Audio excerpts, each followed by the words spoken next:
الحمد لله الحمد لله الذي أكرم الذي علم بالإنسان ما لم يعلم فسبحان الذي لا يحصى امتنانه باللسان ولا بالقلم ونشهد أن لا إله إلا الله وحده لا شريك له ونشهد أن سيدنا وسندنا وحبيبنا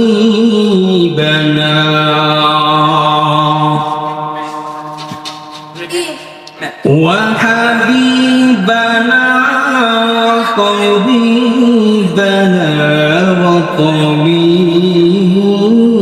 قلوبنا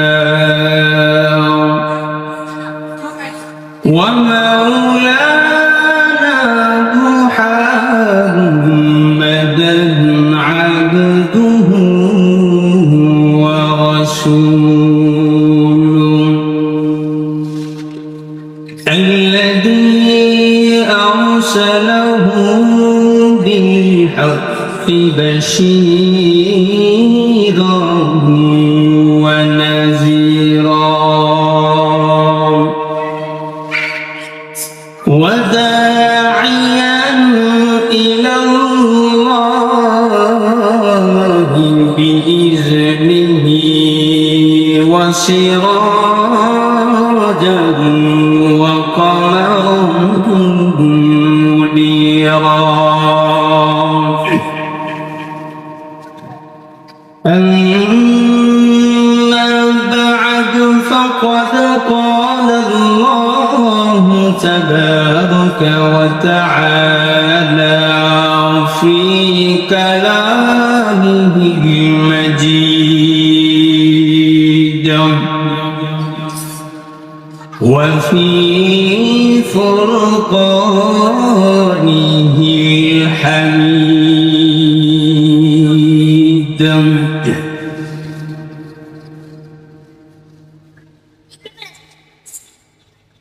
تبارك الذي بيده الملك وهو على كل شيء قدير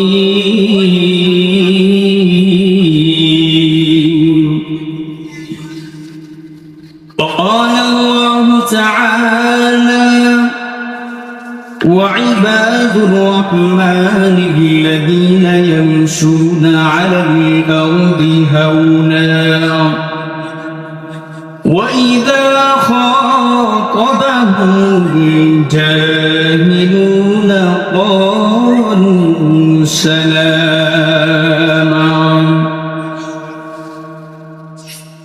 وعن المغيرة قال النبي صلى الله عليه وسلم حتى تورمت قدماه فقد قيل لم تصنعوا هذا وقد غفر الله لك ما تقدم من ذنبك وما تأخر قال أفلا أكون عبدا شكورا صدق الله مولانا العظيم وصدق رسوله النبي كريم ونحن على ذلك من الشاهدين والشاكرين والذاكرين والحمد لله رب العالمين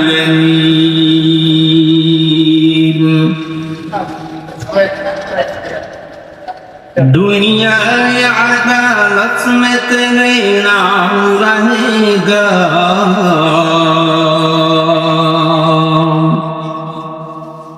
दुनिया अदालत में तेरे नाम रहेगा फारूक तेरे नाम से इस्लाम रहेगा फारूक तेरे नाम से इस्लाम रहेगा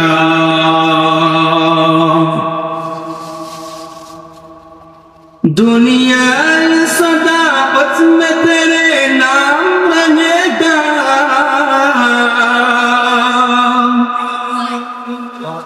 दुनिया सदाकत में तेरे नाम रहेगा सिद्दीक तेरे नाम से इस्लाम रहेगा सिद्दीक तेरे नाम से इस्लाम रहेगा दुनिया शुजाअत में तेरे नाम रहेगा दुनिया शुजाअत में तेरे नाम रहेगा उस्मान तेरे नाम से इस्लाम रहेगा उस्मान तेरे नाम से इस्लाम रहेगा दुनिया अमानत में तेरे नाम रहेगा दुनिया अमानत में तेरे नाम रहेगा बाबैदन तेरे नाम से इस्लाम रहेगा बुबैदा तेरे नाम से इस्लाम रहेगा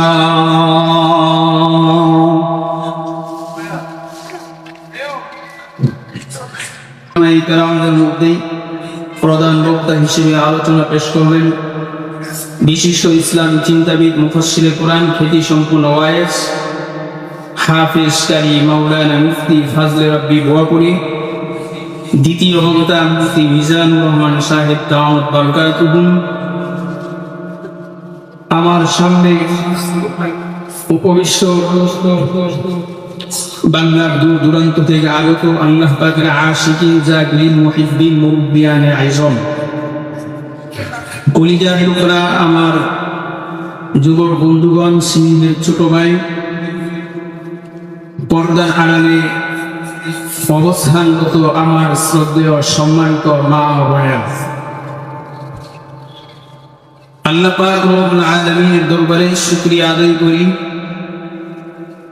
যে মহান রব্বুল আলামিন আমাদেরকে অত্যন্ত মহব্বত করে ভালোবেসে কোরআন ও হাদিসের আলোচনার মজলিস জান্নাতের বাগান উলামায়ে কেরামদের মজলিস আশিকিন জাকিরিনদের মজলিসে যেই আল্লাহ পাক রব্বুল আলামিন আমাদেরকে উপস্থিত করেছেন সেজন্য মহান রব্বে কারীমের দরবারে শুকরিয়া আদায় করি বলি আলহামদুলিল্লাহ অসংখ্য অগণিত দুরূদ ও সালাম বর্ষিত হোক সাইয়্যিদুল মুরসালিন রাহমাতুল লিল আলামিন শফিউল মুসলিমিন খাতামুন নবিয়্যিন সাইয়্যিদুস সালাইন ইমামুল মুরসালিন শফিউল আযম রাসূল আকরাম رحمة عالم نبي العرب والعجم حبيب الإبل يا أشرف الأنبياء سيد الأنبياء शफीए महशर, साक़िए कौसर, आकाए लमदर, मदीना का ताजदार, अफ्तार नबूवत फख्र मौजूदा, सय्यिदुल मखलूक़ात हज़रत मुहम्मदुर रसूलुल्लाह सल्लल्लाहु अलैहि व आलिहि वसल्लाम। সর্বোপরি শুকর যাদের অক্লান্ত পরিশ্রমের মাধ্যমে আজকের এই সুন্দর আয়োজন সময় অর্থ দিয়ে শ্রম দিয়ে দোয়া করে উপস্থিত হয়ে মাইক লাইট রেডিওর ব্যবস্থাপনার মাধ্যমে যারা সহযোগিতা করেছেন, আল্লাহ পাক রব্বুল আলামিন যেন তাদেরকে দুনিয়াতে শান্তি, পরকালে চিরমুক্তির ব্যবস্থা করে সকলে করি আমিন। সম্মানিত হাজির, আমি আমার আলোচনার সুবিধার্থে ঐশী মহাগ্রন্থ পবিত্র কোরআন কারীমে একটি আয়াতের কালিমা তেলাওয়াত করেছি। রাসূল আরবী সাল্লাল্লাহু আলাইহি ওয়া আলিহি ওয়াসাল্লামের অসংখ্য অগণিত হাদিসে বাণী থেকে একটি হাদিস আপনাদের সামনে পেশ করেছি।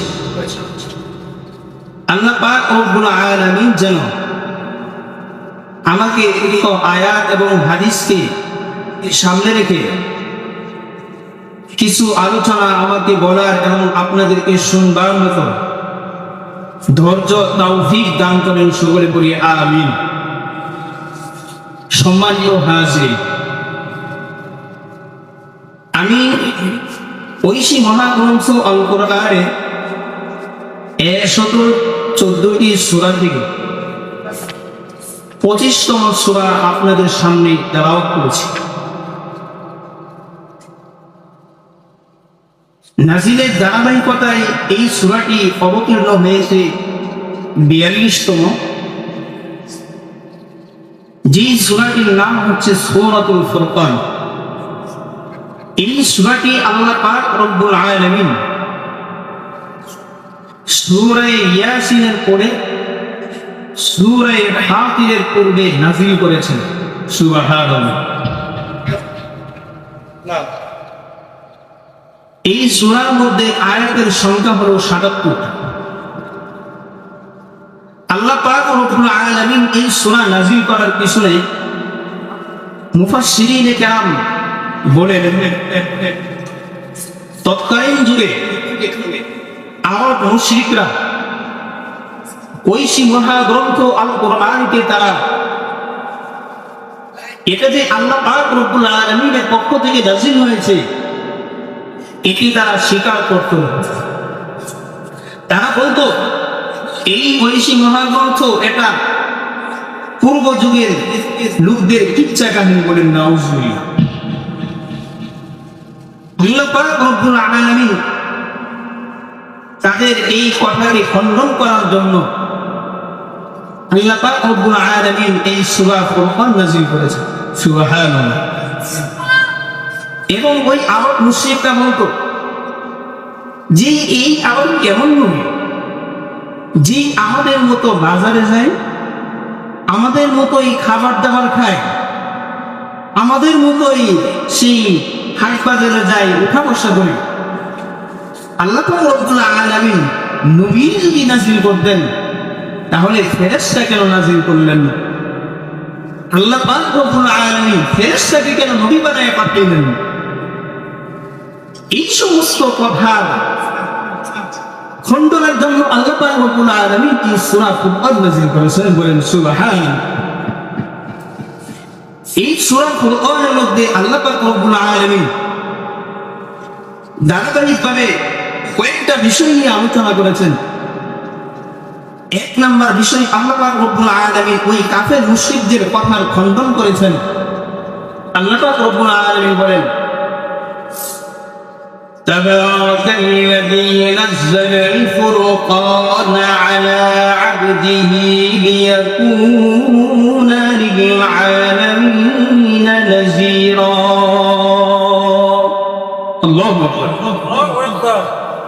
আল্লাহ পাক রব্বুল আলামিন সূরা ফুরকানের এই আয়াতের মধ্যে জানিয়ে দেন তাবারাকাল্লাযী নাযালাল ফুরকান পবিত্র ওই আল্লাহ তাআলা নাযালাল ফুরকান আলা আবদিহি যিনি ফুরকান নাযিল করেছেন যিনি কুরআন নাযিল করেছেন আলা আবদিহি তার বান্দার উপরে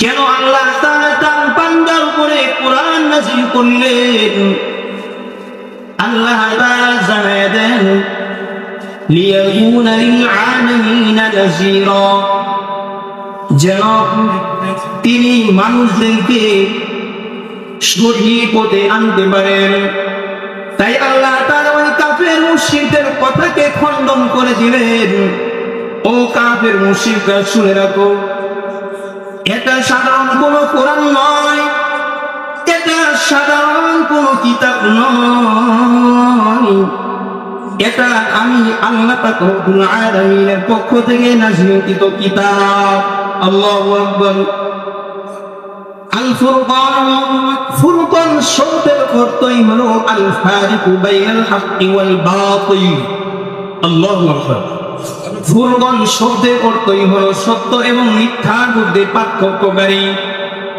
অতএব এটা পূর্ব যুগের লোকদের কিচ্ছা কাহিনী হতে পারে না এটা আমি আল্লাহ পাক রব্বুল আলামিনের পক্ষ থেকে নাযিলকৃত কিতাব দ্বিতীয় বিষয় আল্লাহ পাক রব্বুল আলামিন সূরা ফুরকানের মধ্যে তিনি নিজের কিছু বড়ত্ব নিয়ে আলোচনা করেছেন এরপরে আল্লাহ পাক রব্বুল আলামিন এই সূরা ফুরকানের মধ্যে কিছু নবী আম্বিয়া আলাইহিস সালাতু ওয়াস সালামদের ঘটনা নিয়ে আলোচনা করেছেন এবং সাথে সাথে তাদের উম্মতদের অবস্থা এখানে তুলে ধরেছে সর্বশেষ আল্লাহ পাক রব্বুল আলামিন 63 নম্বর আয়াত থেকে 77 নম্বর আয়াত পর্যন্ত আর রহমানের বান্দাদের সিফাত নিয়ে আলোচনা করেছেন বলেন সুবহানাল্লাহ এর পূর্বে আমি আপনাদের কাছে বলতে চাই এই যে আমরা যে এখানে আসলাম এই আসার কারণে আমাদের কি ফায়দা হলো একটু জানা দরকার আছে না নাই আমরা এই মজলিসের মধ্যে বসতে পেরেছি আচ্ছা বলেন তো দেখি এই মজলিস কি প্রতিদিন হয় এই জান্নাতের বাগান কি প্রতিদিন হবে ও কদমতলার যুবক ভাইয়েরা চাষের মধ্যে যারা আড্ডা দিচ্ছ এই জান্নাতের বাগান কিন্তু প্রতিদিন হবে না ভাই এখানে বসে কি ভাইরা আমি একটি হাদিস আপনাদের সামনে বলছি عن كثير بن قيس قال كنت جالسا مع أبي الدرداء في مسجد دمشق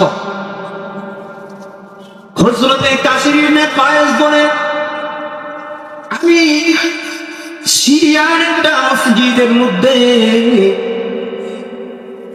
হযরতে আবু দারদার সাথে বসা ছিলাম ফাজাহু রাজুলুন তার কাছে একজন লোক আসলো ফাকালা এসে বলে ইন্নী জিতুকা মিন মাদিনাতি রাসূল ওগো আল্লাহর নবীর সাহাবী আমি সুদূর মদিনা থেকে তোমার কাছে এসেছি জিতুকা মিন মাদিনাতি রাসূল আমি আল্লাহর নবীর শহর থেকে তোমার কাছে এসেছি মা জিতুকা লিহাজাতিন আমি তোমার কাছে কোনো প্রয়োজনের কারণে আসি নাই লিহাদিসিন একটা হাদিসের জন্য আমি তোমার কাছে এসেছি বালাগনি আন্নাকা তুহাদ্দিসু আন রাসূলিল্লাহি সাল্লাল্লাহু আলাইহি ওয়াসাল্লাম আমার কাছে এই সংবাদ পৌঁছেছে ও আল্লাহর নবীর সাহাবী আমি তোমার কাছে এসেছি একটা হাদিস শোনার জন্য, যেই হাদিসটা তুমি মানুষের কাছে বর্ণনা করো। হযরতে আবু দারদা বলেন, ইন্নী সামি'তু রাসূলুল্লাহি সাল্লাল্লাহু আলাইহি ওয়াসাল্লাম, আমি রাসূল সাল্লাল্লাহু আলাইহি ওয়াসাল্লামকে বলতে শুনেছি, মান সালাকা তরিকান ইয়াতলুবু ফীহি সালাকাল্লাহু বিহি মিন তুরুকিল জান্নাহ, যেই ব্যক্তি যেই আল্লাহর বান্দা এই মজলিসগুলোর মধ্যে বসে পড়তে পারবে, যেই আল্লাহর বান্দা একটা হাদিস শোনার জন্য, একটা মাসআলা শোনার জন্য, যেই আল্লাহর বান্দা এই সমস্ত কদম করার মাহফিলগুলোর মধ্যে এসে বসতে পারবে, আল্লাহর নবী বলেছেন, সালাকাল্লাহু বিহি তুরুকুম মিন তুরুকিল জান্নাহ, আল্লাহ পাক রব্বুল আলামিন ওই বান্দার জন্য জান্নাতে যাওয়ার পথে সহজ করে দেন। সুবহানাল্লাহ। শুধু তাই নয়, মদিনায় নবীর সাহাবী বলেন, ওয়ামা জাতামা কওমুন ফি বাইতিন মিন বুয়ুতিল্লাহি ইয়াতলুনা কিতাবাল্লাহ, ওয়ামা জাতামা কওমুন ফি বাইতিন মিন বুয়ুতিল্লাহি ইয়াতলুনা কিতাবাল্লাহ, যেই মজলিসের মধ্যে কুরআন ও হাদিসের আলোচনা করা হয়, এটা সাধারণ কোনো মজলিস না। ফি বাইতিন মিন বুয়ুতিল্লাহি ইয়াতলুনা কিতাবাল্লাহি ওয়া ইয়াতাদারাসুনাহু ইল্লা নাযালাত আলাইহিমুস সাকিনাহ। আল্লাহু আকবার। মদিনা নবী বলেন, ইল্লা নাযালাত আলাইহিমুস সাকিনাহ, এই সমস্ত মজলিসগুলোর মধ্যে আল্লাহ পাক রব্বুল আলামিনের পক্ষ থেকে রহমত বর্ষণ হয়। সুবহানাল্লাহ। সাকিনা নাযিল হয়। সাকিনা অর্থ কি? মুহাদ্দিসিনে কেরাম হাদিসের ব্যাখ্যার মধ্যে বলেন, আশ-শাইউল্লাযী ইয়াহসুলু বিহি সুকুনুল কলবি। সাকিনা অর্থ হলো এমন বস্তু, যেই বস্তুর মাধ্যমে সুকুনুল কলবি, অন্তরের প্রশান্ত হয়। সুবহানাল্লাহ। মদিনার নবী বলেন, এই সমস্ত মজলিসগুলোর মধ্যে কি ফায়দা, বসে কি ফায়দা? ইল্লা নাযালাত আলাইহিমুস সাকিনাহ ওয়া গাশিয়াতুহুমুর রাহমাহ। মদিনার নবী বলেন, আল্লাহর পক্ষ থেকে রহমতের ফেরেশতারা এই সমস্ত মজলিসগুলোকে বেষ্টন করে নেয়। সুবহানাল্লাহ। আল্লাহর পক্ষ থেকে রহমতের ফেরেশতারা এসে এই সমস্ত মজলিসগুলোকে বেষ্টন করে নেয়। শুধু তাই নয়, একটা ফেরেশতার কাঁধের উপরে আরেকটা ফেরেশতা, আরেকজন ফেরেশতার কাঁধের উপরে আরেকজন ফেরেশতা, এভাবে ইলা সামাই দুনিয়া, দুনিয়া আসমান পর্যন্ত থেকে যায়। সুবহানাল্লাহ। তাহলে বলেন, এই সমস্ত মসজিদগুলোর দাম আসে নাই? তাহলে যারা এখনো চাষের মধ্যে বসে আছে, বিভিন্ন ভাবে হাঁটাচলা করতেছে, অযথা সময় নষ্ট করতেছে, ওগো আমার যুবক ভাইয়েরা, আর সময় নষ্ট করো না। তোমরা এই সামিয়ানার ভিতরে এসে যাও। কাল হাসরের ময়দানে এটা উশিলা হতে পারে। কাল হাসরের ময়দানে আল্লাহ পাক রব্বুল আলামিন বান্দাকে মাফ করার জন্য বিভিন্ন বাহানা তালাশ করবেন, বিভিন্ন উশিলা তালাশ করবেন। কাল হাসরের ময়দানে এই যে আমরা যদি এই মজলিসের মধ্যে বসতে পারি, আমাদের জন্য জান্নাতে যাওয়ার একটা সুযোগ হইতে পারে। সম্মানিত মুসলমানে কেরাম, আমি যে পবিত্র কোরআন কারীমের সূরা ফুরকান বলেছি ৭৭ নম্বর আয়াত পর্যন্ত আল্লাহ পাক রব্বুল আলামিন এখানে রহমানের বান্দাদের সিফাত নিয়ে আলোচনা করেছেন। এখানে আল্লাহ পাক রব্বুল আলামিন রহমানের বান্দা কারা হল, ওই রহমানের বান্দাদের সিফাত নিয়ে এখানে 12টা সিফাত নিয়ে আলোচনা করেছেন, বলেন সুবহানাল্লাহ। ওয়া ইবাদুর রহমান, এখন আমাকে আপনাদেরকে প্রথমে বুঝতে হবে আব্দুল শব্দের অর্থ কি। আব্দুল হলো এক বচন, যার বহু বচন হচ্ছে ইবাদ। আব্দুল মানে হলো একজন গোলাম, ইবাদ মানে হচ্ছে বহু গোলাম। আল্লাহ পাক রব্বুল আলামিন কুরআনুল কারীমের মধ্যে ওয়া ইবাদুর রহমান শব্দ ব্যবহার করেছেন। যেহেতু বান্দা একজন না, এই জন্য আল্লাহ এখানে বহু বচন ব্যবহার করেছেন, জমা সিগা ব্যবহার করেছেন। এই আব্দুল শব্দটা আল্লাহ পাক রব্বুল আলামিনের কাছে অনেক প্রিয়, তাই তার হাবিব মুহাম্মদুর রাসূলুল্লাহ সাল্লাল্লাহু আলাইহি ওয়াসাল্লামকে পবিত্র কোরআনুল কারীমের মধ্যে কোথাও ইয়া মুহাম্মদ বলে সম্বোধন করে নাই। আল্লাহু আকবার।